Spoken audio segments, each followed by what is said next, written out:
અમરેલી જિલ્લામાં પાટીદાર સમાજની યુવતીનું પોલીસ દ્વારા સરઘસ કાઢવામાં આવ્યા બાદ જે ઘટનાક્રમ સર્જાયો છે તેમાં પાટીદાર સમાજના અગ્રણીઓ તેમજ વિપક્ષી નેતાઓ દ્વારા જે સરકાર ઉપર પ્રહાર કરવામાં આવી રહ્યા છે અને આ ઘટનાના કારણે રાજકારણ પણ ગરમાયું છે.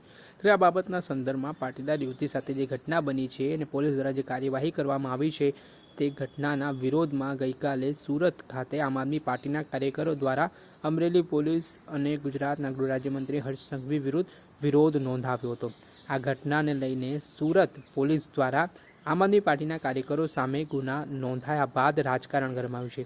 આ બાબતને લઈને આમ આદમી પાર્ટીના ડેડિયાપાડાના ધારાસભ્ય ચૈતર વસાવા પણ મેદાને આવ્યા છે અને તેમણે ગુજરાતના ગૃહ રાજ્યમંત્રી હર્ષ સંઘવી ઉપર પ્રહાર કર્યા છે અને કહ્યું છે કે ગૃહ રાજ્યમંત્રી માત્ર સોબાજીઓ મારે છે, શેખીઓ કરે છે, પરંતુ જે રીતે ગુજરાતમાં અવારનવાર નકલીઓ વસ્તુ પકડાવાનો સિલસિલો સામે આવે છે, જેમાં નકલી સરકારી કચેરી હોય, નકલી કોલેજો હોય, નકલી સીએમઓ પીએમઓ અધિકારી હોય, એ તમામ અવારનવાર પકડાતા હોય છે. તેમનો વરઘોડાઓ કાઢવામાં નથી આવતા, તેમની સામે કાર્યવાહી કરવામાં નથી આવતી, પરંતુ જે પાટીદાર સમાજની યુવતી છે તે નિર્દોષ છે છતાં પણ તેનો વરઘોડો કાઢવામાં આવ્યો છે. તે મામલાને લઈને ચૈતર વસાવાએ સરકાર ઉપર પ્રહાર કરતા શું વાત કહી છે તે સાંભળી લો.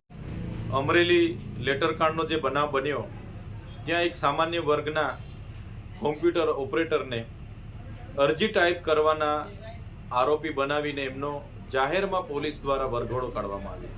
ત્યારે આ ગુજરાતની સરકાર, ગૃહમંત્રી અને એમની પોલીસના આ બુદ્ધિના પ્રદર્શનનો અમે સખત શબ્દોમાં વિરોધ કરીએ છીએ. આ દીકરી એના પરિવાર સાથે અમે છે.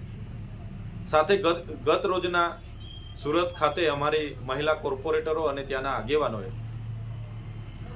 આ પાયલબેનના વરઘોડાનો વિરોધ નોંધાવ્યો. ત્યારે ગૃહમંત્રીના ઇશારે સુરત પોલીસે એમની પર ખોટી એફઆઈઆરો કરી એમને જેલમાં પૂરવી દેવામાં આવ્યા છે.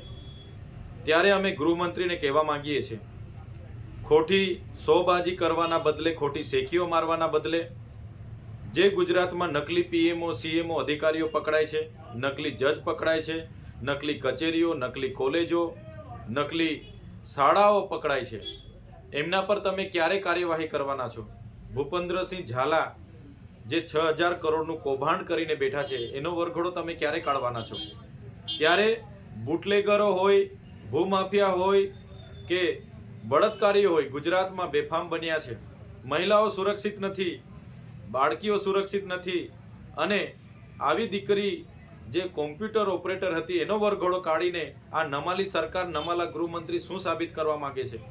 જો ગૃહમંત્રીને ગુજરાતનો કાયદો અને વ્યવસ્થા જળવાતી ન હોય તો ગૃહમંત્રી રાજીનામું આપી દે એવી અમે માંગ કરીએ છીએ.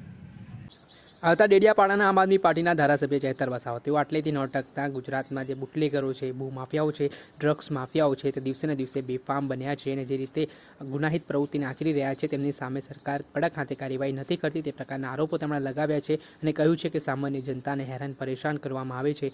જે અમરેલી જિલ્લામાં પાટીદાર સમાજની યુવતીનું સરઘસ કાઢવામાં આવ્યું છે તેના કારણે ચૈતર વસાવાએ પોતાની નારાજગી સાથે રોષ પણ ઠાલવ્યો છે. ત્યારે હવે જોવાનું રહ્યું કે એક બાદ એક જે નિવેદન રાજકીય નેતાઓના સામે આવી રહ્યા છે તેના કારણે જબરજસ્ત રાજકારણ ગરમાયું છે. દર્શક મિત્રો, એન કવરેજ ન્યૂઝને આપ લાઇક કરી લો, સબસ્ક્રાઇબ કરી લો અને શેર કરવાનું ભૂલતા નહીં.